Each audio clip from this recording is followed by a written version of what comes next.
हे दोस्तों, मैं चिराग एक और टॉपिक के साथ। तो आज हम देख रहे हैं एमसीक्यूज ह्यूमन रिसोर्स अकाउंटिंग के, इन्फ्लेशन अकाउंटिंग के और एनवायरमेंटल अकाउंटिंग के। टोटल मिला के 26 एमसीक्यूज हैं, जिसमें से आपको 4 से 5 तो एनवायरमेंटल के दिख जाएंगे और बाकी सारे आपके ह्यूमन रिसोर्स और इन्फ्लेशन के दिख जाएंगे, क्योंकि टॉपिक जनरली इसके ही इंपॉर्टेंट थे, इसका इतना ज़्यादा इंपॉर्टेंट नहीं था। और देखिए पास्ट ईयर के आपको ह्यूमन रिसोर्स के दिखेंगे, क्योंकि इन्फ्लेशन और एनवायरमेंटल आपका न्यू टॉपिक है, यानी जब भी नया सिलेबस आपका आया था उसमें ये नए टॉपिक ऐड किए गए थे।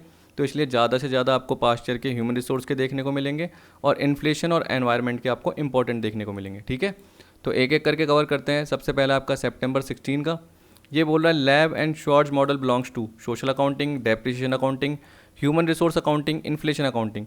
तो आप देखिए ये जनरली ह्यूमन रिसोर्स अकाउंटिंग से रिलेटेड है, क्योंकि Lev and Schwartz model generally present value future earning model कहलाता है। और आपको पता है कि जब भी मैंने ह्यूमन रिसोर्स अकाउंटिंग बताई तो उसमें दो बेसिस पे मॉडल बताए थे, एक तो कॉस्ट के बेसिस पे और एक वैल्यू के बेसिस पे। वैल्यू जनरली जैसे आप क्या बोलते हो प्रेजेंट वैल्यू के बेसिस पे, और कॉस्ट क्या होता था प्रेजेंट वैल्यू के बेसिस पे नहीं होता था।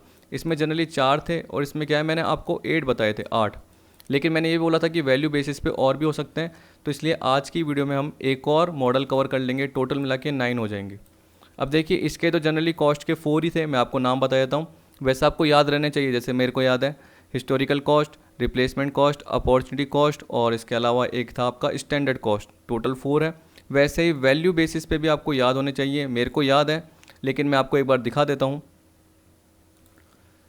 जिससे आपको ध्यान आ जाएगा कि हाँ ये हमने पढ़े थे। तो देखिए ये आपको 4 दिख रहे हैं। इसी तरीके से वैल्यू बेसिस पे एक बार आप पढ़ सकते हैं, वीडियो पॉज करके आपको पता चल जाएंगे। देखिए टोटल मिला के आपको 8 दिख गए। ये अभी मैंने बताया जो कि अपना पहले क्वेश्चन का आंसर है, Lev and Schwartz present value future earning model human resource accounting से रिलेटेड है। अब देखिए ये वाला Chakraborty model, aggregate payment, Dasgupta, total cost, इस तरीके से आपको दे रखे हैं। तो एक और हम एक्स्ट्रा ले लेंगे, टोटल मिला के कितने हो जाएंगे हमारे 9, क्योंकि 8 तो हमने पहले ही वीडियो में कवर कर लिए थे। ठीक है, तो फर्स्ट का आंसर होगा आपका सी। सेकंड देखिए क्या बोल रहा है, which of the following approaches is adopted for the valuation of human resources according to economic concept, जुलाई 16 का है। अब देखिए यहाँ पे क्या बोल रहा है, ढंग से पढ़िए। ये बोल रहा है कि ह्यूमन रिसोर्स को वैल्यूएशन करने के लिए कौन सी अप्रोच अडॉप्ट की जाएगी अगर हम इकोनॉमिक कॉन्सेप्ट को फॉलो करते हैं। तो आपको बताया कि इकोनॉमिक में जब भी हम क्या करते हैं, रिसोर्सेज की बात करते हैं तो स्कैर्स माने जाते हैं। अगर आपने ह्यूमन रिसोर्स की वैल्यूएशन का पार्ट देखा और ये 4 ऑप्शन देखे, यानी 4 क्या 3 ही ऑप्शन देखे, तो उसमें से आपको कौन सा सूटेबल लगा, अपॉर्चुनिटी कॉस्ट ही लगा, क्योंकि उसमें आपने यही देखा था कि कॉम्पिटिटिव बिड होती है जनरली एक डिपार्टमेंट से दूसरे डिपार्टमेंट में। रिसोर्सेज यानी ह्यूमन रिसोर्स जो भी वर्कर बोले जाते हैं वो क्या माने जाते हैं, स्कैर्स माने जाते हैं, क्योंकि अगर वो लिमिटेड नहीं होंगे, वो अनलिमिटेड होंगे, तो उस बेसिस पे वैल्यूएशन हो ही नहीं पाएगा, मतलब अपॉर्चुनिटी कॉस्ट अप्रोच कैलकुलेट हो ही नहीं पाएगी। तो अपॉर्चुनिटी कॉस्ट अप्रोच की पहली शर्त ही क्या है, रिसोर्सेज जो होने चाहिए वो क्या होने चाहिए, स्कैर्स होने चाहिए, जो कि इकोनॉमिक का कॉन्सेप्ट भी है, आपको पता है। और आपको पता है कि हम क्या बोलते हैं, सेकंड बेस्ट अल्टरनेटिव फॉरगॉन। तो आपको पता है कि अगर आप प्रोडक्शन डिपार्टमेंट में एक वर्कर काम कर रहा है, ठीक है, तो अगर वो दूसरे डिपार्टमेंट में जाता है, अगर फाइनेंस डिपार्टमेंट में जाता है, तो जनरली मैनेजर कितनी बोली लगाएगा, मैनेजर कितनी बिड लगाएगा, तो वो क्या कहलाएगी, अपॉर्चुनिटी कॉस्ट अप्रोच का पार्ट कहलाएगी। और वो ये बता देगी कि जनरली उसकी वैल्यू क्या कैलकुलेट होके आ रही है। अगर आपको ज़्यादा पार्ट देखना है तो थ्योरेटिकल वीडियो जाके देख लीजिए ह्यूमन रिसोर्स की, आपको समझ में आ जाएगा। तो सेकंड का आपका है बी।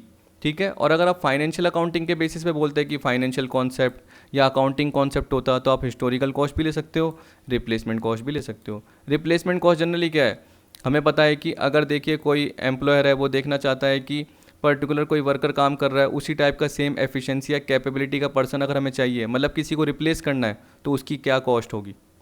ठीक है, तो आपको पता है कि आइडेंटिकल पर्सन की आपको ज़रूरत है, तो उससे रिलेटेड क्या कॉस्ट इंकर हो रही है उसे हम क्या बोलेंगे, रिप्लेसमेंट कॉस्ट। इस तरीके से आपको पता रहना चाहिए थोड़ा थोड़ा पार्ट। तो सेकंड का आपका आंसर होगा बी। अब देखिए थर्ड में क्या बोल रहा है, ये तो सबसे बेसिक है, क्योंकि शुरू में मैंने थ्योरेटिकल पार्ट आपको बताया था, डेफिनेशन बताई थी, उससे ही लिंक है। तो देखिए क्या बोल रहा है, assertion human resource accounting is the measurement of cost and value of people to organisation. ठीक है, बिल्कुल ठीक है। Reasoning, human resource accounting involves measuring cost incur by the organisation to recruit, select, hire, train and develop employees and जज their economic values to the organisation. देखिए मैंने आपको बताया था कि नॉर्मल अकाउंटिंग में वैसे भी आप कॉस्ट तो लेते ही हो कि लेबर को आपने कितनी सैलरी पे करी, कितना ट्रेनिंग का पार्ट लगा, लेकिन जनरली आप उसका बेनिफिट नहीं देखते हो कि उससे कितनी इकोनॉमिकल वैल्यू अराइज हुई, बिजनेस को कितना बेनिफिट हुआ, वो आपने नहीं देखा। तो आप ये देख सकते हो कि ह्यूमन रिसोर्स की क्या वैल्यू है, क्या इकोनॉमिकल वैल्यू है, तो उसको आप क्वान्टिफाई कर रहे हो।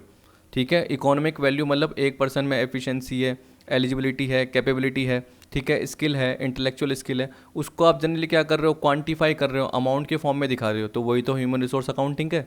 तो आपका जनरली शुरू में क्या बोल रहा है, cost and value of people to the organisation, उसका मेजर करना ह्यूमन रिसोर्स अकाउंटिंग है, बिल्कुल ठीक।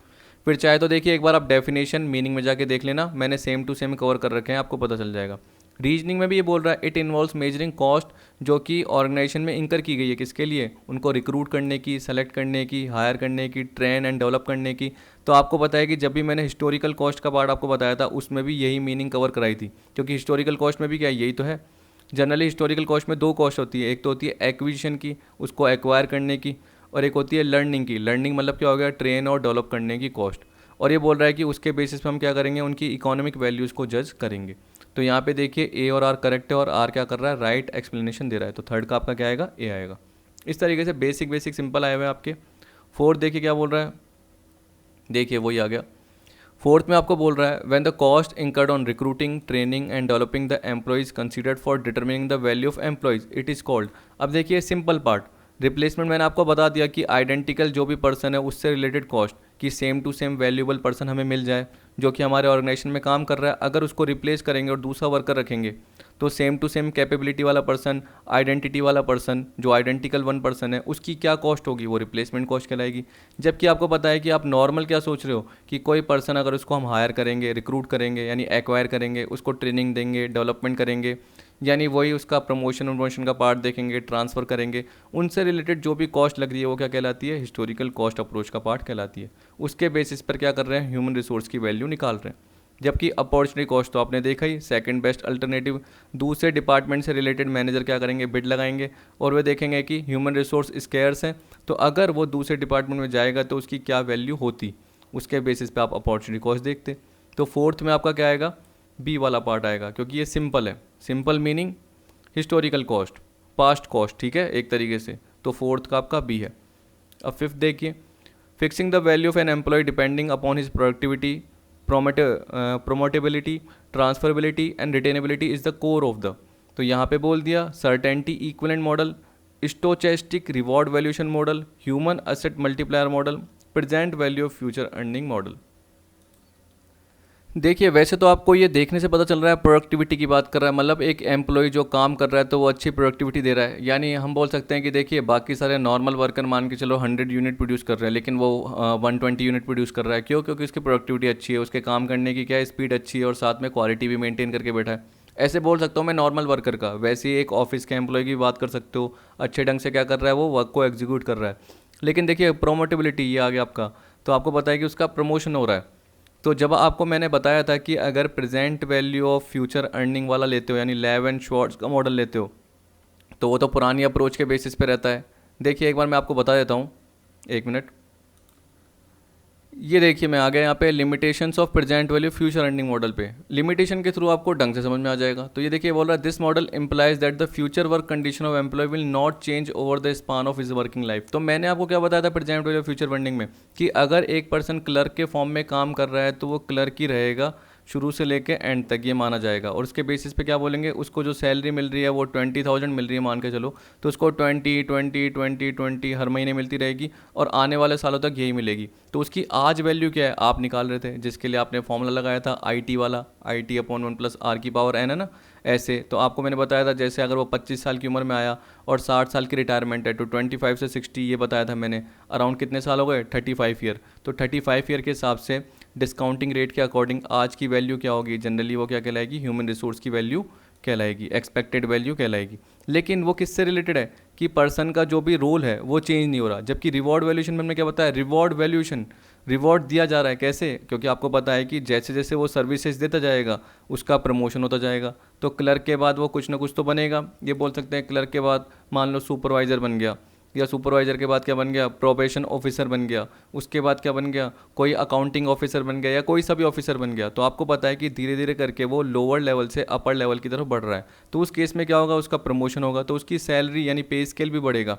15 से 20, 20 से 25, 25 से 30। तो वो कौन सा था? रिवॉर्ड वैल्यूएशन मॉडल का पार्ट था। तो मैं शॉर्ट में बता रहा हूँ आपको, एक बार आप चाहे तो वीडियो में जाके देख सकते हो, आपको पता चल जाएगा। तो देखिए प्रोमोटेबिलिटी आ गया, ट्रांसफरेबिलिटी आ गया कि ट्रांसफ़र हो रहा है, रिटेनेबिलिटी आ गया, is the core of the. तो वो किसका कोर है? स्टोचेस्टिक रिवॉर्ड वैल्यूएशन मॉडल। देखिए स्टोचेस्टिक अगर आपको देखना है ना, मैंने उस वक्त भी कवर करवाया था, आपको चाहे ध्यान नहीं हो, लेकिन मैं बता देता हूँ। ये रहा देखिए, the movement of people from one organisation role to another is stochastic process with reward. Stochastic का मतलब क्या है? क्योंकि आप क्या कर रहे हो, फ्यूचर की वैल्यू आज ही देख रहे हो, तो आप क्या देख रहे हो कि एक ह्यूमन रिसोर्स हमारे काम करेगा, वो 5 साल तक क्या रहेगा, हम उसको जनरली क्लर्क रखेंगे, उसके बाद हम क्या करेंगे, 5 साल बाद उसको पीओ बना देंगे आने वाले 10 साल के लिए। तो आप पहले से ही सोच रहे हो, तो आप क्या कर रहे हो, रैंडम प्रोबेबिलिटी ले रहे हो, एक पैटर्न बना रहे हो, उसके बेसिस पे आप क्या कर रहे हो, स्टैटिस्टिकली एनालिसिस कर रहे हो। लेकिन जरूरी नहीं कि आप प्रिसाइजली प्रिडिक्ट कर पाओ, जरूरी थोड़ी हो 5 साल ही क्लर्क रहे और 10 साल पीओ रहे। क्या पता वो सिर्फ 3 साल ही क्लर्क रहा और आपको उसका अच्छा काम लगा, आपने 3 साल बाद उसको क्लर्क वो पीओ बना दिया, ऐसे भी हो सकता है। क्या पता आपने उसको निकाल दिया हो, ऐसे भी हो सकता है। तो देखिए स्टोचेस्टिक मतलब क्या हो गया, एक तरीके से रैंडमली प्रोबेबिलिटी के बेसिस पे आप क्या कर रहे हो, डिस्ट्रीब्यूट कर रहे हो वैल्यू को, और ये देख रहे हो कि यार पर्सन पीओ बन पाएगा नहीं बन पाएगा, या क्लर्क 5 साल तक रह पाएगा नहीं रह पाएगा, उसके बाद 10 साल पीओ रहेगा या नहीं रहेगा। तो आप एक रैंडमली प्रोबेबिलिटी अपना रहे हो, एक स्टैटिस्टिकल मेथड अपना रहे हो, जो कि ज़रूरी नहीं कि प्रिसाइज हो, उसे बोलते हैं स्टोचेस्टिक। उसके बेसिस पे आप डिसीजन ले रहे हो, उसके बेसिस पे आप क्या कर रहे हो, ह्यूमन रिसोर्स की वैल्यू कर रहे हो। तो ये आ गया। अब ह्यूमन एसेट मल्टीप्लायर है, ये मैंने कैलकुलेट किया हुआ, यानी ये मैंने लिखा हुआ है पूरा का पूरा। यही मैं बताने वाला था कि एक और नया मॉडल है जो मैं आपको बताऊंगा। प्रेजेंट वैल्यू फ्यूचर अर्निंग मैंने आपको बता दिया। और हाँ, सर्टेनिटी इक्विवेलेंट मॉडल जनरली किससे रिलेटेड था? ये ओगान से रिलेटेड था, ये आपको बता देता हूँ मैं। ये रहा, ये मैंने 3rd नंबर का आपको बताया हुआ है। तो देखिए पैकिन ओगान 1976। तो नेट बेनिफिट, अगर आपको नेट बेनिफिट देखना है तो 8th नंबर का जो है पार्ट, जो कि मोड्स का है, किसका है, MORSE मोड्स का। तो उसकी वीडियो में जाके उसका पॉइंट देखिए, आपको पता चल जाएगा। उसमें मैंने क्या बताया था, जो भी ग्रॉस वैल्यू आपको पता है कि फ्यूचर से रिलेटेड एम्प्लॉय क्या वैल्यू प्रोवाइड करेगा, वो आपको लेना है, यानी क्या ग्रॉस बेनिफिट देगा। उसमें से जो भी आप जनरली पेमेंट करोगे, उसकी रिक्रूटमेंट की कॉस्ट हो गई, उसको एक्वायर करने की कॉस्ट हो गई, उसकी ट्रेनिंग डेवलपमेंट की कॉस्ट हो गई। तो जो भी फ्यूचर पेमेंट की कॉस्ट है, फ्यूचर पेमेंट की कॉस्ट है, ग्रॉस बेनिफिट में से फ्यूचर पेमेंट की कॉस्ट लेस कर दी, तो बाकी जो बचा वो क्या बचेगा, नेट बेनिफिट बचेगा। नेट बेनिफिट को जैसे प्रेजेंट वैल्यू के हिसाब से मल्टीप्लाई करोगे तो वो क्या आएगा, आपका मोड्स वाला आएगा। लेकिन यहाँ पे क्या बोल दिया, नेट बेनिफिट के साथ आपको सर्टेनिटी फैक्टर भी चाहिए, तो आप प्रेजेंट वैल्यू के साथ सर्टेनिटी फैक्टर को भी मल्टीप्लाई करोगे, तो उस केस में क्या आएगा, certainty equivalent net benefit model आ जाएगा। तो देखिए एक बार ज़रूर जाके देखिए, आपको पता चल जाएगा। अब मैं आपको बता रहा हूँ कि अपना जो आंसर है वो तो क्या है, यही है बी वाला।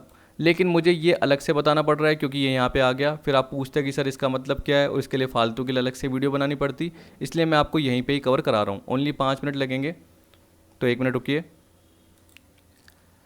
तो देखिए इसका आंसर तो बी है, आपको पता है। अब मैं आपको बता रहा हूँ ह्यूमन एसेट मल्टीप्लायर। तो देखिए मैंने ये यहाँ पे ले लिया है, ये रहा। आपको जब है ना इसका PDF मिलेगा तो आपको इसमें ये दिख जाएगा ह्यूमन एसेट मल्टीप्लायर, आपको आंसर्स भी दिख जाएंगे। आपको पता है कि रेड कलर से टिक होते हैं जनरली, और उसके साथ साथ आपको ये भी दिख जाएगा। तो ये तो मैंने अलग से कवर किया, ये इसका आंसर नहीं याद रखना। इसका आंसर क्या है, स्टोचेस्टिक रिवॉर्ड वैल्यूएशन मॉडल है, लेकिन ये अलग से कवर करवाना था, इसलिए मैंने अलग से इसको कवर कर लिया। यहाँ पे देखिए क्या बोल रहा है, जाइल्स एंड रॉबिन्सन ने इसको दिया। दे सजेस्टेड है ह्यूमन एसेट मेजरमेंट मेथड, जिसको जनरली ह्यूमन एसेट मल्टीप्लायर बोला जाता है। तो इन्होंने बोला कुछ फैक्टर होते हैं जो ह्यूमंस के पास होते हैं, एक तरीके से हम बोल सकते हैं कि उसके पास मोटिवेशन होता है, लर्निंग एबिलिटी होती है, टेक्निकल स्पेसिफिकेशन होता है, क्वालिफिकेशन होती है। उसके बेसिस पे क्या होता है, उसकी वैल्यू देखी जाती है। तो ये बोल रहा है कि बाकी सारे मेथड थे, ज़रूरी नहीं कि उसमें ऐसा देखा गया, लेकिन यहाँ पे क्या बोल रहा है कि उसकी क्वालिटी के बेसिस पे ह्यूमन एसेट मल्टीप्लायर बोला गया ना। तो ह्यूमन एसेट मल्टीप्लायर मतलब क्या हो गया, उसके पास क्या क्वालिफिकेशन है, क्या उसके पास एटीट्यूड है, क्या उसकी लर्निंग एबिलिटी है, तो वो पर्टिकुलर फैक्टर को आपने क्या कर दिया, मल्टीप्लाई कर दिया। तो यहाँ पे बोल रहा है according to this method the valuation of human resources should be made in the same way as other business asset on a going concern basis. The calculation of human assets value under this method is based on the notion that individual's remuneration or the remuneration of a group of person in the same grade may be multiplied by a factor determined on the basis of his contribution to the success of business। इसका मतलब business में उसने कितनी एक तरीके से effort दिया है जिससे बिजनेस सक्सीड हुआ है, तो उसने कितना कंट्रीब्यूशन किया है। तो इसका मतलब क्या है, उसकी क्या क्वालिटी है, मैंने आपको बताया, कितना वो मोटिवेटेड हुआ है, कितना उसकी लर्निंग एबिलिटी है, मैंने आपको बताया, कितनी उसकी स्पेसिफिकेशन है, कितनी उसकी स्किल है, तो वो जनरली फैक्टर के पार्ट में आ गए। और जैसे ही जो सैलरी का पार्ट है मल्टीप्लाई करा तो क्या निकल के आ गई, वैल्यू ऑफ ह्यूमन एसेट निकल के आ गई। और ये बोल रहा है कि जैसे आप नॉर्मल बाकी एसेट्स को गोइंग कंसर्न के बेसिस पे कैलकुलेट करते हो, वैसे ही आप क्या कर रहे हो, ह्यूमन एसेट्स मतलब ह्यूमन रिसोर्स को भी कैलकुलेट कर रहे हो। अब देखिए जनरली इसने क्या बोल दिया, इसको 4 भागों में बांट देते हैं। एक तो टॉप मैनेजमेंट आ जाता है, एक मिडिल मैनेजमेंट आ जाता है, एक सुपरवाइजर आता है और एक क्लरिकल एम्प्लॉय आता है। इसका मतलब क्या हो गया, टॉप से लोअर लेवल की तरफ आ गया। अब देखिए यहाँ पे बोल रहा है human assets multiplier method considered that there is no direct relationship between the cost incurred on human resources and how much value he is for the organisation. तो बोल रहा है कि कोई डायरेक्ट रिलेशनशिप नहीं होता कि ह्यूमन रिसोर्सेज पे एम्प्लॉयर ने यानी कंपनी ने कितनी कॉस्ट इंकर की है और वो ऑर्गेनाइजेशन को कितनी वैल्यू प्रोवाइड कर रहा है, कोई डायरेक्ट रिलेशनशिप नहीं होता। बस वैल्यू जो भी होती है वो किस पे डिपेंड करती है, बहुत सारे फैक्टर्स पे जो मैंने आपको बताया, वैसे मैंने नीचे कवर कर रखे हैं, आपको पता चल जाएंगे। ये बोला the value of human resource depend on various factors like the level of motivation and employee attitude toward work and the organisation. तब जाके बिजनेस सक्सीड होगा। तो जनरली ये फैक्टर्स हो गए, यहाँ पे भी लिखे हुए हैं लेकिन मैंने नीचे भी कवर कर रखे हैं, ठीक है। यहाँ पे देखिए ये भी बोल रखा है here multiplier refer to instrument that relate personal worth of human resources to total asset value of the organisation. तो इसका मतलब क्या हुआ, कॉस्ट को टोटल असेट से वैल्यू नहीं कर रहे हैं हम, उसकी ह्यूमन रिसोर्स की कॉस्ट नहीं देख रहे हैं, उसकी पर्सनल वर्थ देख रहे हैं।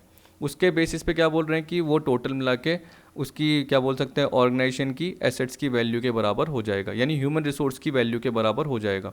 तो ह्यूमन रिसोर्स की वर्थ जो भी है वो ह्यूमन रिसोर्स की एसेट्स की वैल्यू के बराबर हो जाएगी।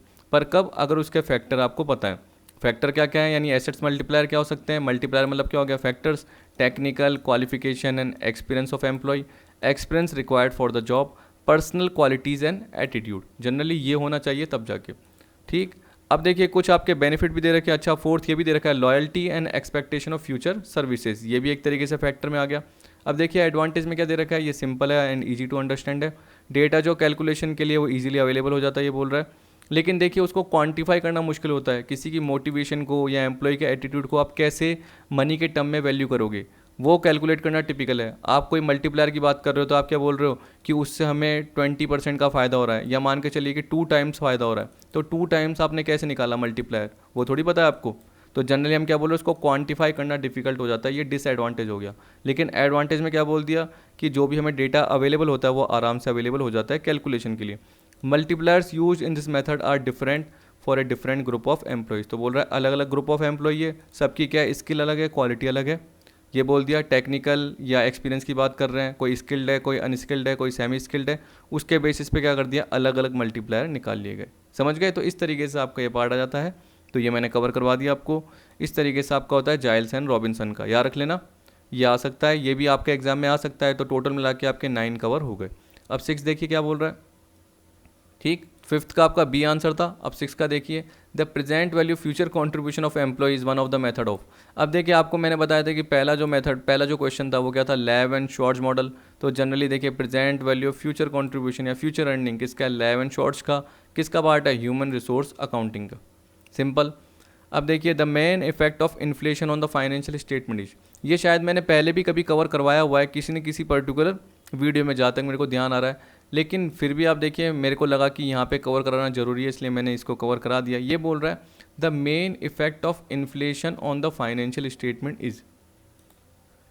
देखिए इसमें ये बोल रहा है कि आप क्या करते हो, कन्वेंशनल मतलब जो नॉर्मल अभी हम फॉलो करते हैं। जैसे अगर है ना मेरी कंपनी है तो मैं क्या बनाती हूँ, बैलेंस शीट जो भी मैं बना रहा हूँ, यानी फाइनेंशियल स्टेटमेंट बना रहा हूँ, statement of P&L, balance sheet जो भी बना रहा हूँ, ठीक है, आपको पता है। तो मैं नॉर्मल बेसिस पे बना रहा हूँ, कन्वेंशनल या ट्रेडिशनल अकाउंटिंग के बेसिस पे बना रहा हूँ। लेकिन मैं उसमें इन्फ्लेशन के पार्ट को नहीं ले रहा।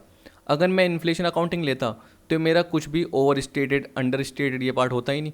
कहने का मतलब क्या होता, आज की वैल्यू के हिसाब से सारा पार्ट होता, और आज के बेसिस पे हमने क्या कर दिया होता, सब कुछ इन्फ्लेशन अकाउंटिंग में कैलकुलेट किया होता, तो मेरे को दिक्कत ही नहीं होती। लेकिन यहाँ पे क्या बोल रहा है कि मैंने अगर ट्रेडिशनल फाइनेंशियल स्टेटमेंट बनाया हुआ है जो नॉर्मल सभी बनाते हैं, और उसमें अगर मैंने इन्फ्लेशन को नहीं लिया तो उसका क्या इम्पैक्ट पड़ेगा। क्वेश्चन समझ में आ गया कि मेरा नॉर्मल ट्रेडिशनल फाइनेंशियल स्टेटमेंट है, उसके थ्रू अगर बोल रहा है कि इन्फ्लेशन हो गई, इन्फ्लेशन का मतलब क्या हो गया, जनरल प्राइस लेवल बढ़ गया, तो उससे मेरे बिजनेस की एसेट्स पे या मेरे प्रॉफिट पे क्या इम्पैक्ट पड़ेगा, ये बोल रहा है। तो इस तरीके से आपको 4 ऑप्शन दे रखे हैं। The main effect of inflation on the financial statement is.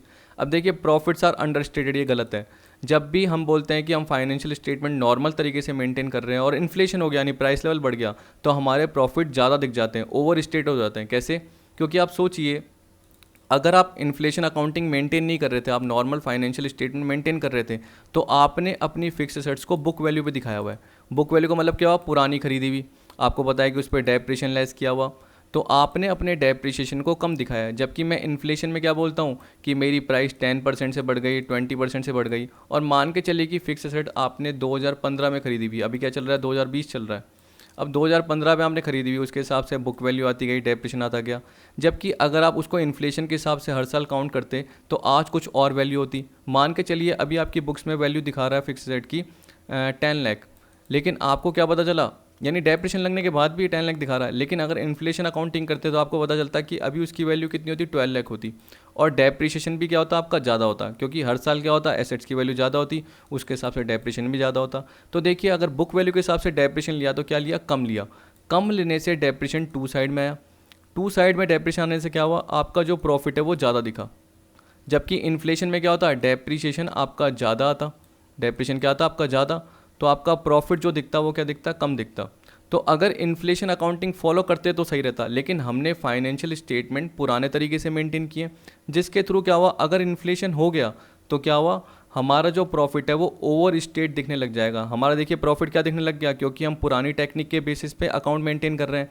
हम क्या कर रहे हैं? Book value minus depreciation. हम इन्फ्लेशन का पार्ट ले ही नहीं रहे थे, हम इन्फ्लेशन अकाउंटिंग ले ही नहीं रहे थे, तो जो हमारा डेप्रिसिएशन है वो क्या दिखने लग गया? कम पे दिखने लग गया, जिसके थ्रू हमारा प्रॉफिट क्या हो गया? ओवर स्टेटेड हो गया। तो हम क्या बोल सकते हैं? इन्फ्लेशन की वजह से क्या हुआ? हमारा प्रॉफिट क्या दिखेगा? ओवर स्टेटेड दिखेगा। कि इन्फ्लेशन का क्या इम्पैक्ट पड़ेगा? हमारी जो फिक्स एसेट की वैल्यू है वो तो ज़्यादा है, लेकिन हमने पुरानी वैल्यू पे दिखाई हुई है, जिससे हमारा डेप्रिसिएशन क्या आ रहा है? कम आ रहा है, जिसके थ्रू हमारा प्रॉफिट क्या दिख रहा है? ओवर स्टेटेड दिख रहा है। अब देखिए, ये बोल रहा है ओवर स्टेटमेंट ऑफ असेट। अब देखिए, इसमें भी गलत है, क्योंकि मैंने क्या बताया कि अगर आप पुराने फाइनेंशियल स्टेटमेंट के हिसाब से फॉलो कर रहे हो तो आप अपनी एसेट्स को कम पे दिखा रहे हो। अभी अभी मैंने बताया मशीनरी या जो भी मैंने फिक्स एसेट का आपको एग्जांपल दिया, तो मैंने क्या बताया कि अगर आप बुक वैल्यू के हिसाब से दिखा रहे हो, आप नॉर्मल क्या कर रहे हो? पास्ट कॉस्ट के बेसिस पे, जिसे हम संक कॉस्ट बोलते हैं, क्या बोलते हैं? संक कॉस्ट, मैंने आपको बार बार बताया हुआ है, उसके बेसिस पे दिखा रहे हो, तो जनरली आप क्या कर रहे हो? बुक वैल्यू पे कंसिडर कर रहे हो, उसकी रिप्लेसमेंट वैल्यू नहीं देख रहे हो, उसकी इन्फ्लेशन वाली वैल्यू नहीं देख रहे हो, तो जनरली आप कम पे देख रहे हो।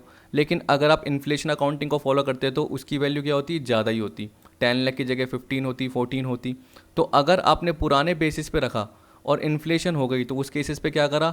आपको पता है कि आपको ज़्यादा पे रखना चाहिए था, लेकिन आपने कम पे रखा हुआ है, तो उसे हम क्या बोलेंगे? Under statement of asset. हमारी एसेट्स कम पे दिख रही होगी। तो ये बोल रहा है इन्फ्लेशन का क्या इम्पैक्ट पड़ेगा फाइनेंशियल स्टेटमेंट पे? कि जो फाइनेंशियल स्टेटमेंट वैल्यू दिखा रहा होगा वो कम दिखा रहा होगा। स्टेटमेंट क्या दिखा रहा होगा? यानी एसेट्स की वैल्यू को क्या दिखा रहा होगा? कम दिखा रखा होगा, तो उसे हम क्या बोलेंगे? Under statement of asset. तो हम क्या बोलेंगे? इन्फ्लेशन का क्या इम्पैक्ट पड़ता? प्रॉफिट ओवर स्टेटेड दिखता, और under statement of assets, assets की वैल्यू क्या दिखती? कम दिखती। फिर सी देखिए, adequacy of funds for replacement of asset. आप सोचिए कि अगर आप डेप्रिसिएशन लगा रहे हो और या डेप्रिसिएशन के रिलेटेड जो भी आप क्या करते हो? एसेट रिप्लेसमेंट रिजर्व बनाते हो। आपको पता है कि जैसे हम प्रोविजन फॉर डेप्रिसिएशन की बात करते हैं, उतना ही हम क्या करते हैं? एक तरीके से एसेट्स रिप्लेसमेंट रिजर्व बना लेते हैं।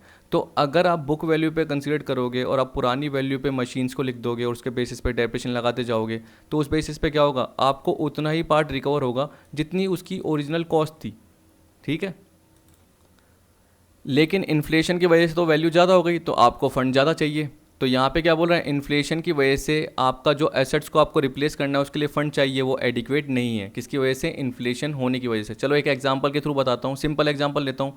मान लीजिए 5 लाख की कोई मशीन आपने खरीदी, उस पर 50,000 का डेप्रिसिएशन लगा। मान के चलो कि SLM में 50-50-50 लग रहा है, तो आपने क्या कर दिया? इतना ही रिजर्व बना के रख दिया, क्योंकि आपको पता है कि 10 साल बाद रिप्लेस करोगे तो आपके पास क्या हो जाएंगे? 50-50-50 करते करते आपके पास 5 लाख जमा हो गए, क्योंकि आपको पता चला कि 10 साल बाद क्या करेंगे? रिप्लेस करेंगे, क्योंकि 5 लाख की खरीदी थी। लेकिन आप क्या कर रहे हो? इसमें प्रेजेंट वैल्यू का कॉन्सेप्ट तो ले ही नहीं रहे। इसका मतलब आप क्या कर रहे हो? इन्फ्लेशन अकाउंटिंग का कॉन्सेप्ट तो ले ही नहीं रहे कि कितनी एक तरीके से इन्फ्लेशन जनरल प्राइस लेवल बढ़ेगा।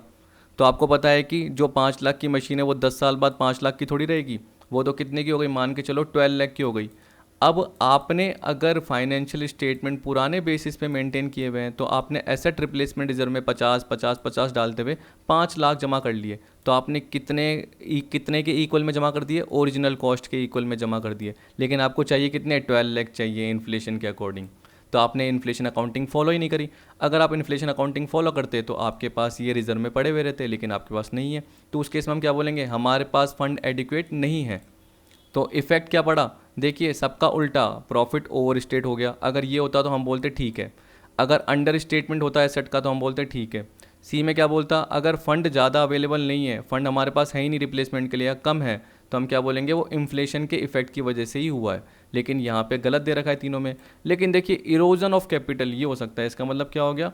कैपिटल में लॉसेस के चांसेस हो सकते हैं, कैपिटल में आपकी कमी आ सकती है। कैसे? मान के चलिए कि अगर आपने डेप्रिसिएशन क्या कर दिया, सोच के चलिए क्या कर दिया? डेप्रिसिएशन आपने अपने फाइनेंशियल स्टेटमेंट के अकॉर्डिंग कम दिखा दिया। यही तो करा, क्योंकि आप बुक वैल्यू पे दिखा रहे हैं। तो आपका जो प्रॉफिट है वो बढ़ा हुआ दिखा, क्योंकि आपने इन्फ्लेशन के हिसाब से अकाउंटिंग नहीं की हुई थी। यार रखना, इन्फ्लेशन के हिसाब से अकाउंटिंग नहीं की हुई थी, तो आपका प्रॉफिट बढ़ा हुआ दिख रहा है। प्रॉफिट बढ़ा हुआ दिख रहा है तो आप शेयर होल्डर को डिविडेंड ज़्यादा दे रहे हो। याद रखना, आप शेयर होल्डर को डिविडेंड क्या दे रहे हो? बहुत ज़्यादा दे रहे हो। जब डिविडेंड दे रहे हो शेयर होल्डर को, तो आपको पता है कि आपका रियल में प्रॉफिट तो इतना है ही नहीं। अगर आप इन्फ्लेशन के हिसाब से फॉलो करते तो आपका प्रॉफिट कम आता, लेकिन आपने प्रॉफिट डेप्रिसिएशन कम चार्ज करने की वजह से ज़्यादा दिखाया हुआ है। आपने एसेट्स को अंडर स्टेट किया हुआ है, कम दिखाया हुआ है, जिससे डेप्रिसिएशन कम लग रहा है। उसकी वजह से क्या हो रहा है? आपका प्रॉफिट ज़्यादा दिख रहा है और आप डिविडेंड दे रहे हो। अब जो डिविडेंड है वो आप प्रॉफिट में से नहीं दे रहे, एक्चुअल प्रॉफिट में से नहीं दे रहे। दिख रहा प्रॉफिट आपको अच्छा है, लेकिन रियल में अच्छा प्रॉफिट है ही नहीं, एक्चुअल है ही नहीं। तो डिविडेंड आप ज़्यादा देते जा रहे हो शेयर होल्डर्स को, और शेयर होल्डर भी बोल रहे हैं हमें दो, आप इतना प्रॉफिट कमा रहे हो, जबकि आप इतना प्रॉफिट रियल में कमा ही नहीं रहे, क्योंकि आपने इन्फ्लेशन अकाउंटिंग की ही नहीं। तो वो डिविडेंड कहाँ में से जाएगा? वो जाएगा कैपिटल में से, आपकी कैपिटल का लॉस होगा। तो डिविडेंड आपके प्रॉफिट्स में से डिस्ट्रीब्यूट नहीं हो रहा, वो आपकी कैपिटल में से डिस्ट्रीब्यूट हो रहा है। तो जनरली हम क्या बोलेंगे? जब भी इन्फ्लेशन का इम्पैक्ट देखेंगे उससे प्रॉफिट ओवर स्टेट दिखेगा। याद रखना, अंडर स्टेटमेंट ऑफ एसेट होगा, एसेट्स को रिप्लेस करने के लिए फंड अवेलेबल नहीं होंगे और कैपिटल का एरोइजन होगा। तो आप देख सकते हैं कि ए बी सी गलत है, क्योंकि मैंने इसका रिवर्स आपको भी बोल के बताया। तो ए बी सी गलत है। जो मेन इफेक्ट है इन्फ्लेशन का वो किस पे पड़ेगा? एरोइजन ऑफ कैपिटल। कैपिटल का लॉसेस होता जाएगा धीरे धीरे करके, और आपको पता भी नहीं चलेगा धीरे धीरे करके। तो सेवन्थ का आपका डी। अब देखिए कितने टिपिकल आते हैं नहीं समझाने के पॉइंट ऑफ व्यू से। अब देखिए यहाँ पे बोल रहा है जून 2012 का, present value of future earning is a model of human resources accounting suggested by June 2012। अब देखिए किसने सजेस्ट किया था? लैव एंड शॉर्ट्स ने। ये कितनी बार आ चुका है? 3 बार। इस तरीके से यानी उल्टे सीधे करके, यानी ऊपर नीचे घुमा फिरा के आ गया, लेकिन कितनी बार आ गया? 3 बार आ गया। तो आप देख सकते हैं ये इंपॉर्टेंट है एक तरीके से, क्या पता वापस आ जाए। तो 8th का आपका ए। अब 9 देखिए, ये बोल रहा है aggregate payment approach in human resource accounting was develop by. किसने डेवलप की थी? एस के चक्रवर्ती ने। अगर डिटेल पार्ट देखना है तो वहाँ पे जाके देख सकते हैं। देखिए तो 9th का आपका क्या आएगा? एस के चक्रवर्ती। अब देखिए 10th देखिए क्या बोल रहा है? The value of human resources is the function of the average salary of the employee and their average employee tenure in the organisation, this is the essence of the. अब देखिए ये जनरली जो part था वो average salary की बात कर रहा है और एवरेज एम्प्लॉयमेंट टर्म की बात कर रहा है, तो वो एस के चक्रवर्ती मॉडल का पार्ट था, मतलब एग्रीगेट पेमेंट मॉडल का पार्ट था। तो 10th का आपका क्या आएगा? ए आएगा। अगर आपने नहीं देखा तो एक बार थ्योरेटिकल कॉन्सेप्ट में जाके देखिए, वहाँ पे जनरली देखिए मैंने आपको क्या बताया था कि जो भी एवरेज सैलरी एम्प्लॉय की निकली और एवरेज टेन्योर निकला, तो मान के चलिए कि जो भी टोटल सैलरी आई 10 लाख, और अगर एवरेज टेन्योर निकला कि वो 10 साल काम करेगा, ठीक है, तो आपको पता है कि हर साल कितनी राइट ऑफ होगी पीएनएल में? 1 लाख राइट ऑफ हो जाएगी। और बाकी जो 9 लाख है वो क्या दिखाएगी? एक तरीके से एसेट्स के फॉर्म में दिखाते जाएंगे, ऐसे बोल रहा है ये, ठीक है। तो इस तरीके से एसेट्स के फॉर्म में आप दिखाते जाओगे 9 लाख को। अब आपको पता है कि 9 लाख में से फिर 1 लाख गए तो बाकी बचे 8 लाख, फिर 8 लाख में से 1 लाख पीएनएल में गए तो बाकी बचे 7 लाख। जैसे डेफर्ड बोलते हैं ना, डेफर्ड करते जाएंगे, वैसे जनरली करते जाएंगे। तो वो ये एग्रीगेट पेमेंट मॉडल का आपका पार्ट था, मैंने बताया हुआ एक बार, वहाँ पे जाके आप देख सकते हैं। अगर बीच में रिटायर हो गया, डेथ हो गई, तो वो सारा का सारा पीएनएल से राइट ऑफ हो जाएगा, ये भी बताया था। तो वहाँ पे जाके देख सकते हैं, ये 10th का ए होगा। 11 देखिए क्या बोल रहा है? Opportunity cost approach in human resource accounting was introduce by. अब ये 11th का इसका आंसर होगा आपका हैकीमैन एंड जॉन्स। वहाँ पे जाके देख लेना, राइटर्स के नाम यानी ऑथर के नाम दे रखे हैं, तो हैकीमैन एंड जॉन्स। अगर आप रैंसिस लाइकर्ट बोलोगे तो जनरली ये रिप्लेसमेंट कॉस्ट से रिलेटेड थे। रैंसिस लाइकर्ट और फ्लैमहोल्ट्ज दोनों ने मिला के कौन सी अप्रोच दी थी? रिप्लेसमेंट कॉस्ट अप्रोच दी थी। लेकिन अगर आप सिर्फ फ्लैमहोल्ट्ज बोलोगे तो फ्लेम होल्ड्स तो अकेले में तो कुछ नहीं है, एक ब्रूमेट नाम आपने पढ़ा होगा, एक पाइल पढ़ा होगा। ब्रूमेट, फ्लेम होल्ड्स और पाइल ने हिस्टोरिकल कॉस्ट दी थी, हिस्टोरिकल कॉस्ट दी थी। और जो लास्ट वाली थी ना स्टैंडर्ड कॉस्ट, मुझे ध्यान आ रहा है डेविड वॉटसन ने दी थी। तो एक बार जाके देख लेना, आपको पता चल जाएगा। सबसे पहली अप्रोच आपकी हिस्टोरिकल कॉस्ट जो दी थी वो इन्होंने दी थी, फ्लेम होल्ड्स ने, पाइल ने और ब्रूमेट ने। और उसके बाद हमने देखा था शायद रिप्लेसमेंट कॉस्ट का पार्ट, जो कि रैंसिस लाइकर्ट और फ्लेम होल्ड्स ने दी थी। फिर उसके बाद हमने देखा था अपॉर्चुनिटी कॉस्ट, जो कि हैकीमैन एंड जॉन्स ने, जो कि हमारा आंसर है। और उसके बाद अब था स्टैंडर्ड कॉस्ट, जो कि किसने दी थी, डेविड वॉटसन ने दी थी। ठीक है, अब देखते हैं अपन 12th का पार्ट।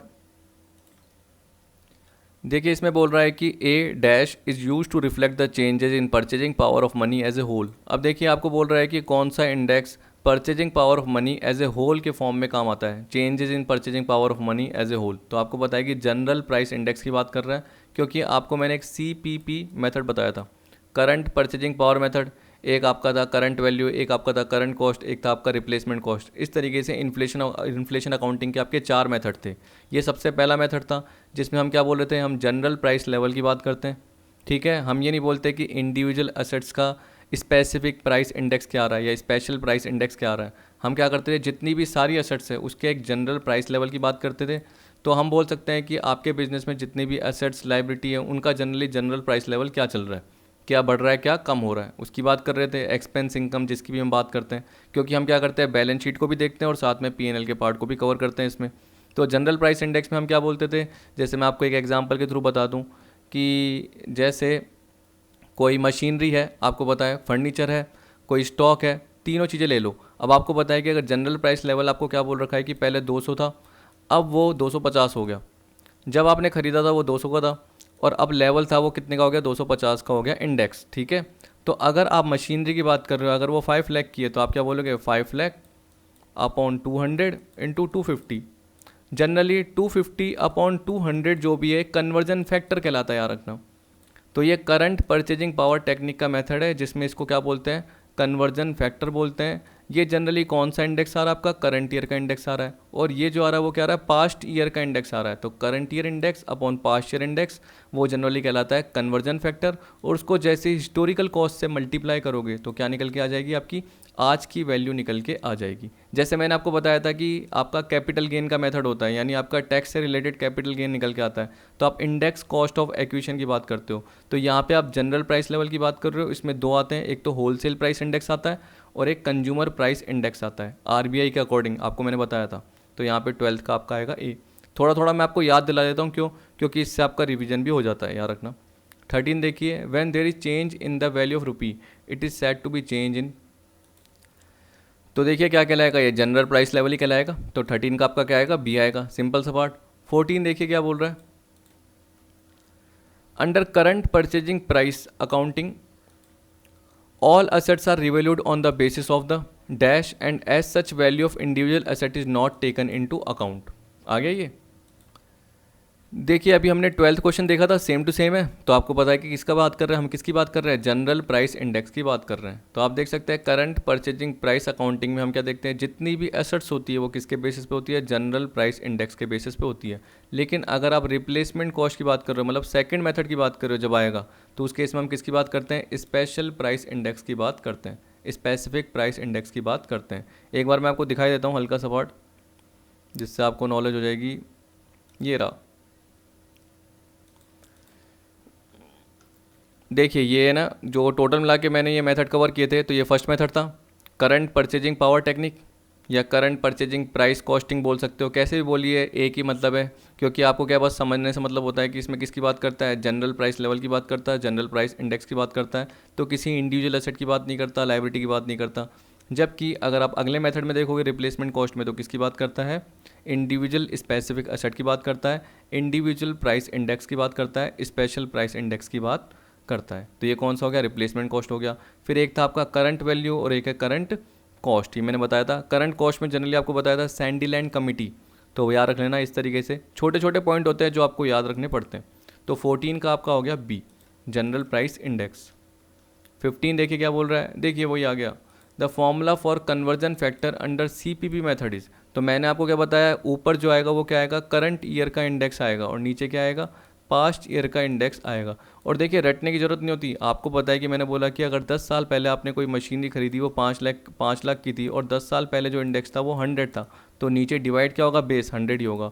और मैंने बोला कि आज जो इंडेक्स हो गया वो कितना हो गया, 150 हो गया, तो आज के बेसिस पे वैल्यू ज़्यादा ही तो होगी, 7,50,000। तो आपको पता है कि यहाँ पे जो दिखाएंगे वो करंट ईयर और यहाँ पे क्या दिखाएंगे, पास्ट ईयर। तो देखिए यहाँ पे क्या बोल रहा है, जनरल प्राइस इंडेक्स, क्योंकि हम किसकी बात कर रहे हैं, सीपीपी मेथड की बात कर रहे हैं, तो उसमें जनरल प्राइस आएगा। General price index on balance sheet date divide by general price index on the date of existing figure. तो इसका मतलब जब ये फिगर था, मतलब ये 5 लाख का अमाउंट था, उस वक्त जनरल प्राइस इंडेक्स क्या चल रहा था, तो इसका मतलब पास्ट ईयर का इंडेक्स नीचे डिवाइड होगा। तो अपना जो आंसर होगा 15 का क्या होगा, बी होगा। इस तरीके से आपको सोचना पड़ता है। 16 देखिए क्या बोल रहा है। अब देखिए 16 जो है ये अपना फोर्थ मेथड था जो मैंने बताया था आपको, करंट कॉस्ट अकाउंटिंग का, जो कि मैंने आपको बताया था सैंडिलांड कमेटी से रिलेटेड था। Current cost accounting method attempts to match the current income against. अब देखिए क्या बोल रहा है कि जनरली जो करंट कॉस्ट अकाउंटिंग मेथड था, मैं आपको हल्का सा हिंट देता हूँ। देखिए अब जो करंट कॉस्ट अकाउंटिंग है उससे पहले मैंने आपको करंट वैल्यू बताया था, थर्ड नंबर का मेथड। अगर आपको थियोरटिकल कॉन्सेप्ट में ध्यान है तो वहाँ मैंने बताया था कि सिर्फ आप क्या करते हो, बैलेंस शीट यानी एसेट्स और लायबिलिटी का पार्ट लेते हो, और करंट का मतलब क्या हो गया, आज की वैल्यू के बेसिस पे ले रहे हो आप, यानी करंट वैल्यू मतलब क्या हो गया, आज की रिप्लेसमेंट कॉस्ट के बेसिस पे कवर कर रहे हो। लेकिन उससे बढ़िया मेथड क्या होता करंट कॉस्ट, क्योंकि उसमें जनरली क्या था, बैलेंस शीट के साथ साथ पीएनएल भी लिया था। सैंडिलांड कमेटी ने एक तरीके से क्या करी थी, सिफारिश दी थी कि इस तरीके से आप क्या कर सकते हो, अपने बिजनेस में इन्फ्लेशन अकाउंटिंग को अप्लाई कर सकते हो। तो यहाँ पे हम देख सकते हैं ये करंट वैल्यू अकाउंटिंग का पार्ट था, जिसमें मैंने क्या बताया था, सिर्फ बैलेंस शीट से रिलेटेड पार्ट ही लिया जाता है, ऑल एसेट्स एंड लायबिलिटी से रिलेटेड। ठीक है, एक तरीके से हम बोल सकते हैं कि ये दोनों का अल्टरनेटिव था। कौन से दोनों का, फर्स्ट और सेकंड मेथड का। फिर करंट कॉस्ट में जनरली क्या हो गया, सैंडिलांड कमेटी आ गई, जो कि किसकी चेयरमैनशिप में थी, मिस्टर फ्रांसिस सीपी सैंडिलांड्स। ठीक है, कमेटी ने अपनी रिपोर्ट 1975 में प्रेजेंट की और रिकमेंड किया कि current cost accounting technique use करो, किसकी जगह पे, करंट परचेजिंग पावर यानी फर्स्ट मेथड, और सेकंड मेथड उसकी जगह पे, जब भी प्राइस लेवल चेंज हो रहा है। आपको पता है कि इन्फ्लेशन अकाउंटिंग को आप प्राइस लेवल चेंजेस अकाउंटिंग भी बोलते हो। इसका क्रक्स क्या था कि जब भी आप बैलेंस शीट और पीएनएल प्रिपेयर करोगे तो इंडिविजुअल आइटम्स जो भी लोगे वो किस पे लोगे, करंट वैल्यूज़ पे लोगे। अब देखिए यहाँ पर क्या है, अपना जो ऑप्शन आएगा एक जगह, उसमें क्या है, आंसर में करंट वैल्यू भी है और रिप्लेसमेंट कॉस्ट भी है। जब भी आपको कुछ नहीं दे रखा तो जनरली आप नेट रिप्लेसमेंट कॉस्ट ही लेना। फिर अगर आपको ऑप्शन में सिर्फ करंट वैल्यू दे रखा है तो आप करंट वैल्यू ले लेना। मैंने आपको क्या बताया था, फिक्स एसेट जो भी दिखती है वो किस पे दिखती है, करंट वैल्यू के बेसिस पे, हिस्टोरिकल कॉस्ट के बेसिस पे नहीं दिखती। डेप्रिसिएशन जो भी चार्ज होगा वो करंट वैल्यू के बेसिस पे, मतलब अभी जो करंट रिप्लेसमेंट कॉस्ट दिख रही है उसके बेसिस पे होगा, not on original cost. Inventory जो भी है, स्टॉक वैल्यू होगा वो किसके बेसिस पे होगा, करंट रिप्लेसमेंट कॉस्ट के बेसिस पे होगा, on the date of balance sheet, and not cost और market price which is lower. क्योंकि आपको पता है कि जब भी आप अकाउंटिंग देखते हो यानी कंजर्वेटिव अप्रोच देखते हो, उसमें क्या देखते हो, कॉस्ट और नेट रियलाइजेबल वैल्यू या market price which is less, ऐसे बोलते हो। लेकिन यहाँ पे इन्फ्लेशन अकाउंटिंग में क्या बोल दिया, जो भी स्टॉक है वो किस पे वैल्यूड होगा, करंट रिप्लेसमेंट कॉस्ट पे होगा। इस पे देखने की आपको ज़रूरत नहीं है। इस तरीके से कुछ ना कुछ आपको अप्रोच देखनी है। कॉस्ट ऑफ गुड्स सोल्ड किसके बेसिस पे होगा, रिप्लेसमेंट कॉस्ट के बेसिस पे। सरप्लस जो भी आएंगे रिवोल्यूशन पे, वो कहाँ ट्रांसफर होंगे, रिवोल्यूशन रिजर्व पे। And are not available for distribution and dividend to shareholder, इसका मतलब वो फ्री रिजर्व का पार्ट नहीं बनेंगे, इसका मतलब वो डिविडेंड के फॉर्म में शेयर होल्डर्स को बांटे नहीं जाएंगे और वो रिवोल्यूशन रिजर्व के फॉर्म में दिखेंगे। ये हमें देखना था। ठीक, अब आप देख सकते हैं कि पर्टिकुलर यहाँ पे क्या बोल रखा है, current cost accounting method attempt to match the current income against. अब आपको पता है कि मैचिंग कॉन्सेप्ट में क्या होता है, करंट इनकम किससे मैच करेगी, करंट कॉस्ट से मैच करेगी, सीधी सी बात है। तो ना कोई पास्ट कॉस्ट होगी, ना कोई जनरल होगी, ना कोई इंडिविजुअल होगी। करंट इनकम किससे होगी, करंट कॉस्ट से मैच होगी। तो 16 का क्या आएगा, सी आएगा। 17 देखिए, अभी मैंने आपको क्यों पढ़ाया सारा पार्ट, क्योंकि 17 भी इससे कवर हो जाएगा। देखिए बोल रहा है, under CCA method in the balance sheet fix asset should be shown at their higher value, lower value, current value. अब देखिए मैंने थियोरटिकल पार्ट में करंट वैल्यू लिखा, लेकिन मैंने आपको क्या बोला कि करंट वैल्यू और नेट करंट रिप्लेसमेंट कॉस्ट एक ही है। लेकिन यहाँ पे क्या है, 4 ऑप्शन आ गए, इसमें से एक ही सेलेक्ट करना है, तो ये प्रॉपर रहता है। कैसे प्रॉपर, मैं आपको एक क्वेश्चन भी दिखा रहा हूँ जिसके थ्रू आपको पता चल जाएगा कि ये बोलना सही रहता है, net current replacement cost. Stock को भी हम क्या बोलते हैं, करंट रिप्लेसमेंट कॉस्ट के बेसिस पे वैल्यू करते हैं। तो एक मैं आपको क्या करता हूँ, सॉल्यूशन यानी क्वेश्चन दिखा देता हूँ, उसका सॉल्यूशन प्रोवाइड कर देता हूँ, जिससे आपको समझ में आ जाएगा। 1 मिनट रुक जाइए।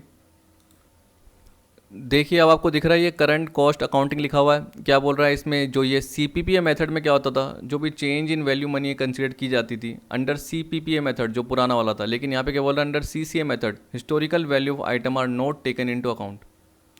क्यों? क्योंकि वहाँ पे आप क्या करते थे, जब भी आप करंट परचेजिंग पावर की बात करते थे तो आप क्या करते थे, उसको आज के पॉइंट ऑफ व्यू से कन्वर्ट करते थे। जैसे मैंने अभी आपको एग्जांपल में बताया था कि 5 लाख की आपकी मशीन थी, आपने बोला कि 100 इंडेक्स है, तो आप क्या कर रहे हो, इंडेक्सेशन का पार्ट कवर कर रहे हो। लेकिन जो करंट कॉस्ट का पार्ट है इसमें आपको कवर करने की जरूरत ही नहीं है। क्यों? क्योंकि आप क्या ले रहे हो, करंट वैल्यू ले रहे हो। तो बोल रहा है under CCA method historic value of item are not taken into account, rather current value of individual items are taken as basis for preparation of final statement. मतलब जो भी बैलेंस शीट P&L बन रही है उसके लिए हम क्या कर रहे हैं, करंट वैल्यू कंसीडर कर रहे हैं। तो हमें इंडेक्स लेने की जरूरत ही नहीं है क्योंकि हमने करंट वैल्यू ले ली। ठीक।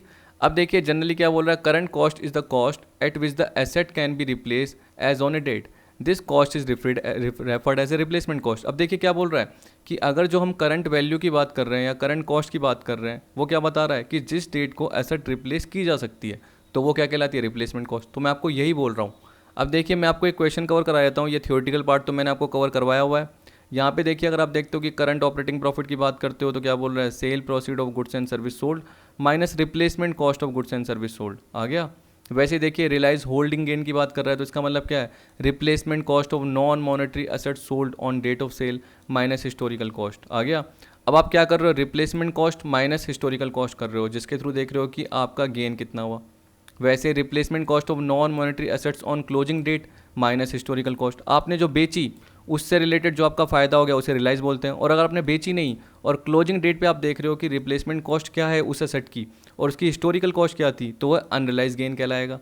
लेकिन यहाँ पे इतना ज़्यादा आपको देखने की जरूरत नहीं है, मेन ये है बोल रहा है जब भी हम करंट ऑपरेटिंग प्रॉफिट के एडजस्टमेंट की बात करते हैं, adjustment for calculation of current operating profit, तो करंट ऑपरेटिंग प्रॉफिट में कुछ एडजस्टमेंट करते हैं तो उससे रिलेटेड कुछ एडजस्टमेंट के मेथड होते हैं। एक बोल रहा है करंट कॉस्ट एडजस्टमेंट होता है जिसमें 3 आते हैं, depreciation adjustment, cost of sale, monetary working capital. देखिए आगे मैं भी आपको क्वेश्चंस कराऊंगा उसके लिए हेल्प करेंगे, इसलिए मैंने आपको पहले ही बता दिए। फिर सेकंड क्या आपका गियरिंग, ये आपको कोई नहीं बताएगा जनरली, आप कहीं भी यूट्यूब पे वीडियो देख लेना आपको ये पता ही नहीं चलेगा। याद रख लेना ये कौन से मेथड से रिलेटेड है, फोर्थ मेथड से रिलेटेड है जो कि अपना करंट कॉस्ट अकाउंटिंग मेथड है।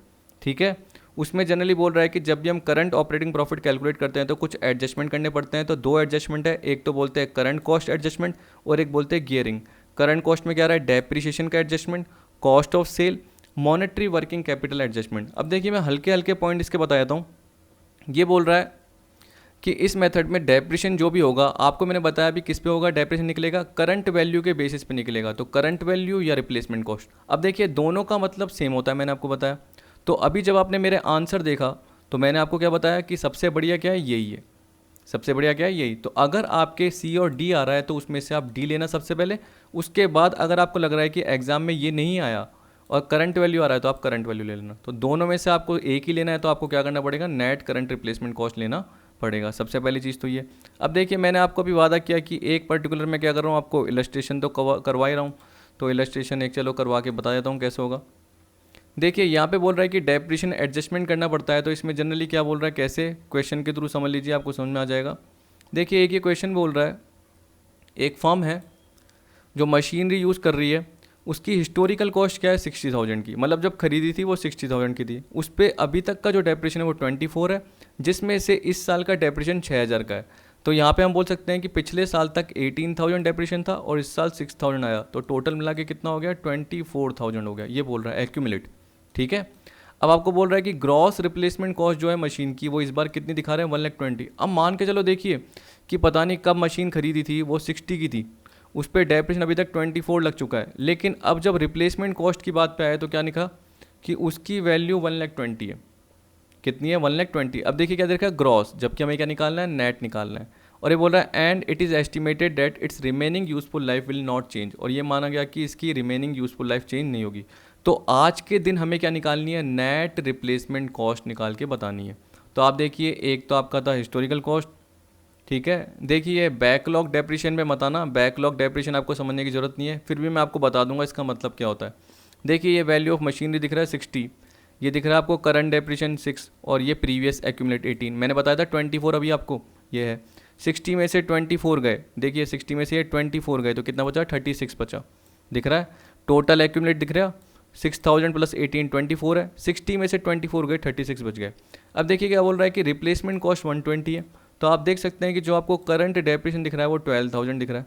आप ऐसे भी बोल सकते हो कि देखिए अगर आपका करंट डेप्रिसिएशन 6000 है तो आपकी जो वैल्यू ऑफ मशीनरी कॉस्ट कितनी है 60 की, तो अराउंड आपका जो डेप्रिसिएशन लगता है वो 10% लगता है। कितना लगता है? 10% लगता है। तो अगर आप करंट कॉस्ट के बेसिस पे बोलोगे तो कितना लगेगा? 120 का 10% 12। ठीक है, अब आपको पता है कि जैसे यहाँ पे कितना जमा था 18,000, कितना जमा था 18,000, कैसे 6,000 6,000 6,000 6,000। ठीक है, तो वैसे ही अगर आप देखिए 12,000 12,000 12,000 12,000 तीन बार कर लीजिए तो 36 हो गया। 36 प्लस 12 कितना हो गया? 48। या ऐसे सोच लीजिए कि 60 से 120 हो गई तो जो एक्यूमुलेट है वो 24 से 48 हो जाएगा। 120 में से 48 गया तो देखिए वैल्यू क्या आ गई? 72। तो इसे हम क्या बोलते हैं? Net replacement cost. ग्रॉस कितना है आपका? 120 और नेट कितना है आपका? 72। ये आ गया। तो यहाँ पे हम क्या बोल सकते हैं कि जब हमने वैल्यू दिखाई तो हमने यहाँ पे ये गलत दिखा दी। अगर हम इन्फ्लेशन के बेसिस पे दिखाएंगे और उसमें हम फोर्थ मेथड यूज़ करेंगे तो उसके हिसाब से बैलेंस शीट की वैल्यू क्या आएगी? बैलेंस शीट की वैल्यू बोल रहा हूँ सॉरी, मशीनरी की जो भी वैल्यू आएगी वो क्या आएगी? 72,000 आएगी। ये मुझे बताना था, समझ गए? देखिए वो तो आपको पता चल गया। अब मैं को बैकलॉग डेप्रिसिएशन आपको बताना है, तो इसका मतलब क्या बोल रहा है? अगर फिक्स्ड अगर आप हर साल रिवैल्यू करोगे तो उस बेसिस पे क्या होगा? डेप्रिसिएशन में शॉर्टफॉल भी हो सकता है। ये बताना चाहता है कि जब भी हम डेप्रिसिएशन एडजस्टमेंट लेते हैं तो ये नहीं कि हमेशा रिवोल्यूशन रिजर्व आए, याद रखना। देखिए हम ये नहीं बोल रहे कि रेवोल्यूशन रिजर्व का पार्ट हमारा आ रहा है। अगर हम डेप्रिसिएशन एडजस्टमेंट की बात कर रहे हैं तो ये नहीं बोलते कि हमारा हमेशा प्रॉफिट का पार्ट है। कभी कभी क्या होता है, बैकलॉग डेप्रिसिएशन का मतलब क्या है? लॉस के पार्ट को भी डिनोट करता है। तो बैकलॉग जो भी डेप्रिसिएशन है उसके थ्रू क्या होता है, जो भी हमारे पास रेवोल्यूशन रिजर्व अगर पड़ा हुआ है तो हम क्या करते हैं? बैकलॉग डेप्रिसिएशन जितना भी है वो लेस कर देते हैं। इसका मतलब क्या हो गया? राइट ऑफ कर लेते हैं। तो देखिए रिवोल्यूशन रिजर्व क्या है? एक तरीके से आपको पता है कि जो भी फिक्स एसेट्स को आपने रिवैल्यू किया उससे रिलेटेड रिवोल्यूशन प्रॉफिट है आपने रिवोल्यूशन रिजर्व में दिखा दिया। तो वैसे यहाँ पे क्या बोल रहा है? जितने भी एडजस्टमेंट होते हैं वो सारे के सारे आप कहाँ दिखाते हो? रिवोल्यूशन रिजर्व में दिखाते हो। लेकिन अगर बैकलॉग डेप्रिसिएशन आ जाता है तो आप रिवोल्यूशन रिजर्व से उसको एडजस्ट कर सकते हो, ये बोल रहा है। और बैकलॉग कैसे निकलता है? Gross replacement cost minus net replacement cost, फिर माइनस और ब्रैकेट में क्या दे रखा है? Previous accumulated depreciation plus depreciation for the current year. ठीक है, जो ये करंट ईयर का डेप्रिसिएशन है ये आपका किसके बेसिस पे आता है? ये आपका आता है करंट कॉस्ट के बेसिस पे, याद रख लेना। देख लीजिए आपको पता चल रहा है कि ये 120 दे रखी है आपको और ये 60 दे रखी है। तो देखिए ग्रॉस रिप्लेसमेंट कॉस्ट कितनी है? 120 और नेट कितनी है? 72। तो 120 माइनस 72। अब देखिए माइनस करने के बाद जो ये previous accumulated depreciation plus depreciation for current year है तो ये कैसे दे रखा है? प्रीवियस एक्यूमुलेटेड हिस्टोरिकल कॉस्ट का है और करंट ईयर का डेप्रिसिएशन जो है वो करंट कॉस्ट अकाउंटिंग का है, 18 प्लस 12। तो आपका जो आंसर आया वो 18 आया। ठीक है, तो जैसे 120 में से 72 लेस किए और 30 लेस किए तो आपका क्या निकल के आया? 18 निकल के आया। इसे हम बोलेंगे बैकलॉग डेप्रिसिएशन।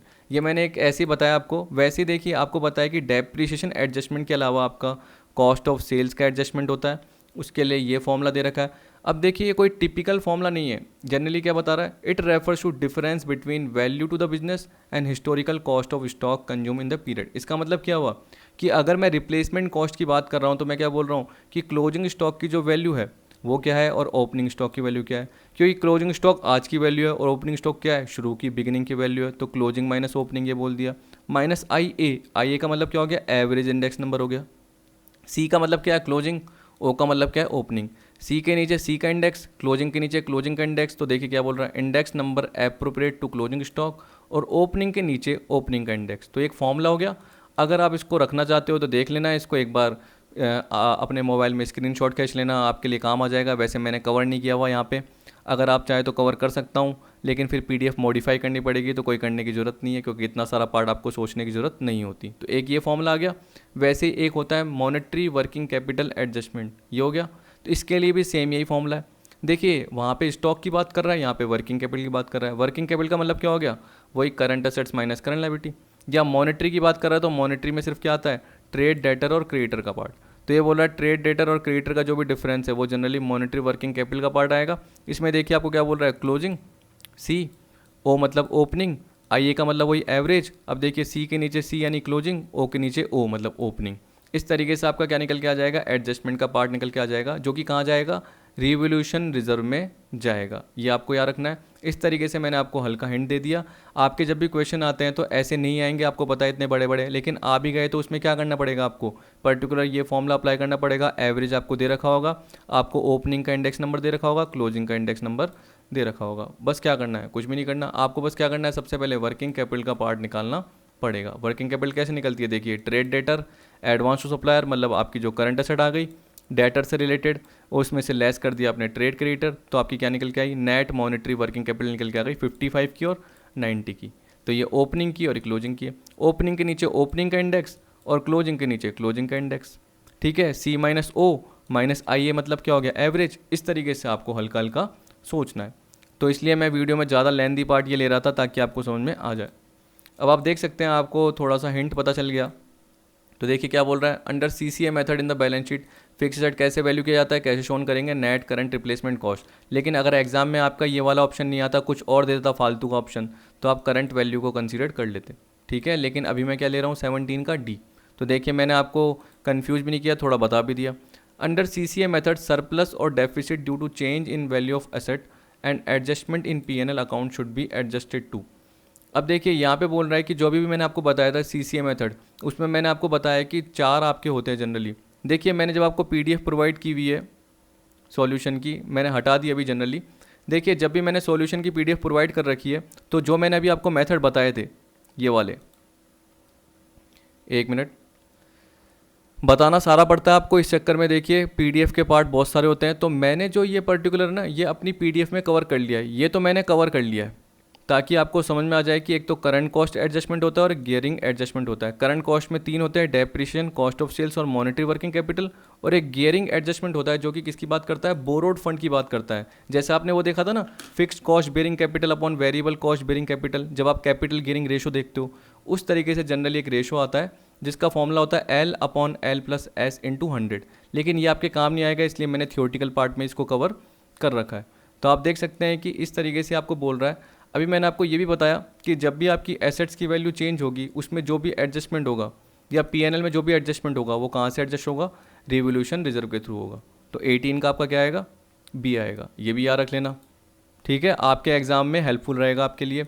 अब देखिए इसके नीचे यानी जब आपको क्या मिलेगा, सॉल्यूशन मिलेगा, तो पर्टिकुलर आपको ये पता चल जाएगा कि करंट कॉस्ट अकाउंटिंग से रिलेटेड जब भी हम एडजस्टमेंट करते हैं करंट ऑपरेटिंग प्रॉफिट में, तो कौन कौन से मेथड होते हैं। तो आपको पता है कि एक तो CCA होता है, करंट कॉस्ट एडजस्टमेंट, और एक गियरिंग एडजस्टमेंट होता है। करंट कॉस्ट एडजस्टमेंट में 3 आते हैं, एक तो डेप्रिसिएशन का एडजस्टमेंट, एक कॉस्ट ऑफ सेल्स का, और एक मॉनेटरी वर्किंग कैपिटल का, ठीक है। तो देखिए बोला the following adjustments are made in CCA accounting method. Depreciation का होता है एडजस्टमेंट, ठीक है, कॉस्ट ऑफ सेल्स का होता है, ठीक है, और गियरिंग का होता है। तो हम क्या बोलेंगे, ऑल ऑफ दी अबव। याद रखना जो ये कॉस्ट ऑफ सेल्स का जनरली एडजस्टमेंट होता है ना, ये फीफो लीफो उसके बेसिस पे होता है। अब इतने सारे मैं प्रैक्टिकल बताता रहूँगा तो देखिए मेरे पास ही टाइम नहीं मिलेगा कि मेरे को और भी पर्टिकुलर वीडियोज़ कवर करनी है। इसलिए मैं क्या करता हूँ, थोड़ा थोड़ा कंटेंट ही थियोरटिकल हिसाब से आपको बताता हूँ, नहीं तो मैं तो इसके बड़े बड़े क्वेश्चन भी आपको कवर करवा सकता हूँ, ठीक है। मेरे पास सारा कंटेंट अवेलेबल रहता है। यहाँ पे 20 में बोल रहा है those items which are affected and on which no profit और loss is made due to rising price level are the. अब देखिए आपको जब भी मैंने बताया मॉनेटरी और नॉन मॉनेटरी आइटम होते हैं, वो पहले मेथड में बताया। पहले मेथड मतलब कौन सा, CPP। अगर आपको ध्यान नहीं रहता तो शॉर्ट में याद रख लीजिएगा ये, जैसे करंट परचेजिंग पावर आपको ध्यान आ गया। अब आपको बताया कि CCA current cost accounting 4th method है। ज़्यादातर इसके ही ज़्यादा क्या आ रहे हैं, क्वेश्चन आ रहे हैं रेफरेंस में, तो आप देख सकते हो एग्जाम में भी आने के इनके ज़्यादा चांस हो सकते हैं। अब देखिए मैं एक करंट परचेजिंग पावर टेक्निक पे आ चुका हूँ, क्योंकि मुझे एक बार आपको मॉनेटरी नॉन मॉनेटरी का पार्ट बताना है। तो मैंने जैसे करंट परचेजिंग पावर का आपको पार्ट बताया था कि जनरल प्राइस लेवल की बात होती है, जिसमें होलसेल प्राइस इंडेक्स और क्या आता है, कंज्यूमर प्राइस इंडेक्स की बात करते हैं। लेकिन रिजर्व बैंक के अकॉर्डिंग ज़्यादातर हम क्या करते हैं, होलसेल प्राइस इंडेक्स पे प्रिपेयर कर लेते हैं, या जनरल प्राइस इंडेक्स का पार्ट कवर कर लेते हैं पूरे के पूरे, ये देखते थे। अब देखिए यहाँ पे मैंने बताया था कि यहाँ पे जो इफेक्ट पड़ेगा वो क्या होगा, आपके प्रॉफिट या लॉस पे मॉनेटरी एसेट्स और मॉनेटरी लाइबिलिटी का इम्पैक्ट पड़ेगा। इफेक्ट ऑफ द लॉस और प्रॉफिट ऑन मॉनेटरी एसेट्स और owing liabilities also ascertain, calculate किया जाता है, क्योंकि monetary items are those whose amounts are fixed by contract और अदरवाइज, ये बताया था। इसका मतलब चाहे जनरल प्राइस लेवल में कुछ भी चेंज हो जाए, आपको तो उतना ही पे करना है। अब देखिए या उतना ही मिलेगा। मैंने आपको ये बताया था कि अगर आपको पता है कि कोई आपके डेटर 60,000 के हैं, ऐसे मैंने कोई एग्जांपल दिया था आपको ध्यान हो फिर मैंने बताया था कि प्राइस लेवल में इंक्रीज होने की वजह से अगर आपने डेटर को वैल्यू करा और इंडेक्स के बेसिस पे निकाला तो वो 65,000 हो गए। अब आपको बताया कि आपको तो डेटर से 60 ही मिलेंगे, चाहे 6 महीने की बात हो चाहे 1 साल की बात हो, यानी जब भी आपने उधार दी उसके बाद ड्यू डेट के बाद आपको 60 ही मिलेंगे, ये थोड़ी 65,000 मिल जाएंगे इन्फ्लेशन के अकॉर्डिंग, नहीं, आपको वो 60 देगा। तो आपका कितने का लॉस हो गया? 5,000 का लॉस हो गया। ठीक है, इस तरीके से आपको देखना है। अगर आप लाइबिलिटी का पार्ट देखते हो तो इसको लाइबिलिटी मान लिया कि 60,000 की आपकी लाइबिलिटी थी, आपको पे कितनी करनी है? 60। अब वो अगर इन्फ्लेशन के अकॉर्डिंग 65 की हो गई तो तब भी आप 60 ही पे करोगे, तो 5,000 आपका क्या हो गया? बेनिफिट हो गया। तो ये क्या बोलना चाहता है कि जो भी मॉनेटरी एसेट्स और लाइबिलिटी है उसको आप कवर करोगे। अब मॉनेटरी एसेट्स और लाइबिलिटी में क्या आती है?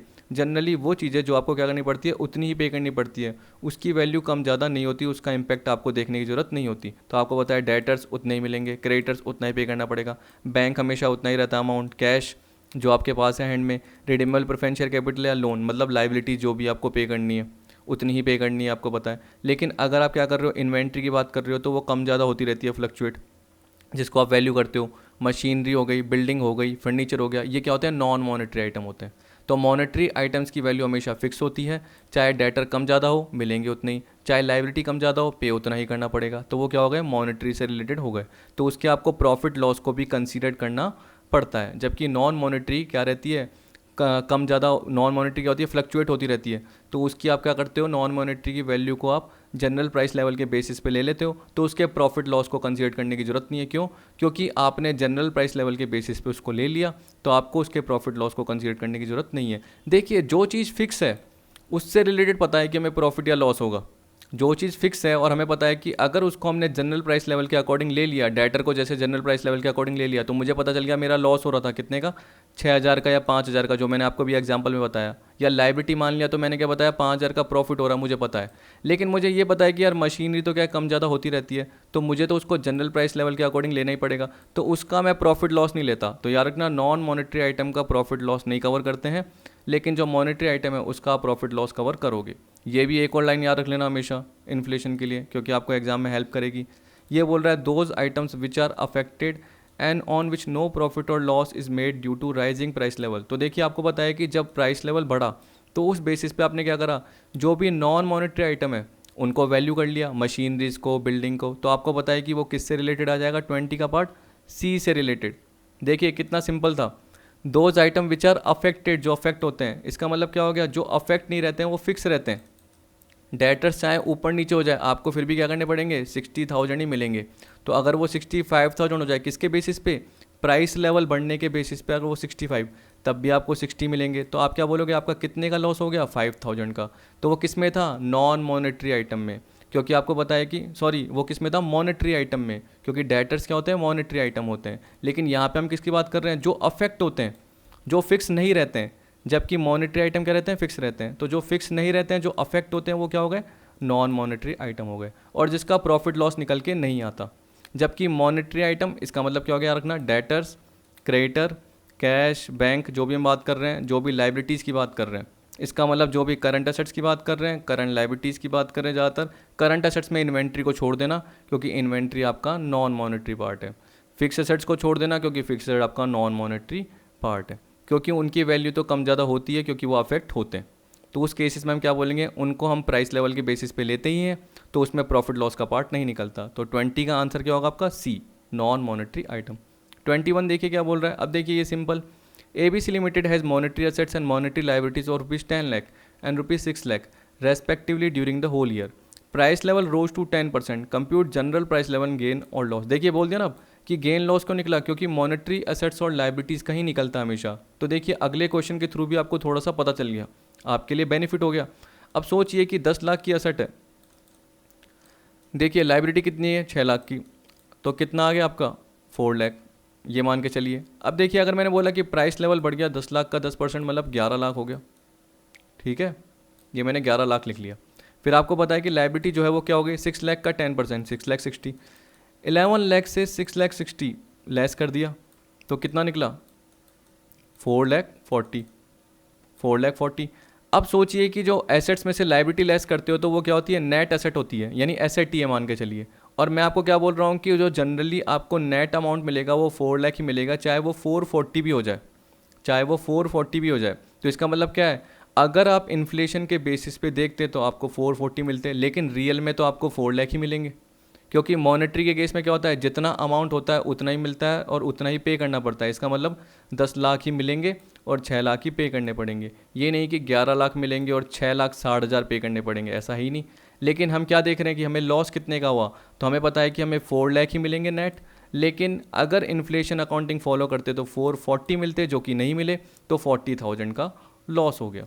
तो जनरल प्राइस लेवल का जो लॉस हुआ वो कितने का हुआ, 40,000 का लॉस हो गया। इसको आप ऐसे भी देख सकते हैं, 10 लाख का 10%, 1 लाख, 6 लाख का 10%, 60, 1 लाख में से 60 के 40। लेकिन समझाने के हिसाब से ये सही है कि 10 लाख आपको मिलेंगे और 6 लाख आप पे करोगे, आपको पता है।